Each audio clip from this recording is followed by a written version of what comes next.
ಕರುನಾಡ ಕಿರಣ ನಾಡು ನುಡಿ ಸುದ್ದಿ ಸ್ವಾರ. ಬೋಸಣಗಿ ಬಳಿ ಲಾರಿಯಲ್ಲಿ ಅಕ್ರಮ ಸಾಗಾಟ, 100 ಕ್ವಿಂಟಾಲ್ ಪಡಿತರ ಅಕ್ಕಿ ಜಪ್ತಿ. ಹೌದು, ಕಲಬುರಗಿ ಜಿಲ್ಲೆಯ ಕಮಲಾಪುರ ತಾಲೂಕಿನ ಬೋಸಣಗಿ ಹತ್ತಿರ ಪಡಿತರ ಅಕ್ಕಿ ತುಂಬಿದ ಲಾರಿಯನ್ನು ಆಹಾರ ಇಲಾಖೆ ಅಧಿಕಾರಿಗಳು ಮತ್ತು ಪೊಲೀಸರು ಶುಕ್ರವಾರ ವಶಪಡಿಸಿಕೊಂಡಿದ್ದು 100 ಕ್ವಿಂಟಾಲ್ ಅಕ್ಕಿ ಜಪ್ತಿ ಮಾಡಿಕೊಂಡಿದ್ದಾರೆ. ಐಷರ್ ಲಾರಿಯಲ್ಲಿ ಸುಮಾರು 200 ಪ್ಯಾಕೆಟ್ ಅಕ್ಕಿ ಸಾಗಣೆ ಮಾಡಲಾಗ್ತಾ ಇತ್ತು. ಈ ಬಗ್ಗೆ ಖಚಿತ ಮಾಹಿತಿ ಪಡೆದ ಆಹಾರ ನಿರೀಕ್ಷಕ ಸಂತೋಷ್ ಹಾಗೂ ಪೊಲೀಸರು ದಾಳಿ ನಡೆಸಿದ್ದು ವಾಹನ ಚಾಲಕ ಪರಾರಿಯಾಗಿದ್ದಾನೆ. ಹೀಗಾಗಿ ಈ ಅಕ್ಕಿ ಅಕ್ರಮದಲ್ಲಿ ಯಾರು ತೊಡಗಿದ್ದಾರೆ ಎಂಬುದು ತಿಳಿದು ಬಂದಿಲ್ಲ ಅಂತ ಪೊಲೀಸರು ತಿಳಿಸಿದ್ದಾರೆ. MH25U0298 ಸಂಖ್ಯೆಯ ವಾಹನವನ್ನು ವಶಪಡಿಸಿಕೊಳ್ಳಲಾಗಿದೆ.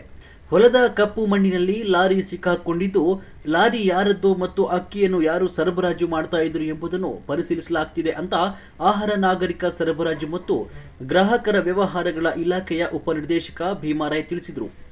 ಆಹಾರ ಇಲಾಖೆಯ ಶಿರಸ್ತೆದಾರರು, ಸಂತೋಷ್, ನಿರೀಕ್ಷಕರು ಮತ್ತು ಪೊಲೀಸ್ ಅಧಿಕಾರಿಗಳು ದಾಳಿಯಲ್ಲಿ ಪಾಲ್ಗೊಂಡಿದ್ದರು.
ಕರುನಾಡ ಕಿರಣ ನಾಡು ನುಡಿ ಸುದ್ದಿ ಸ್ವಾರ.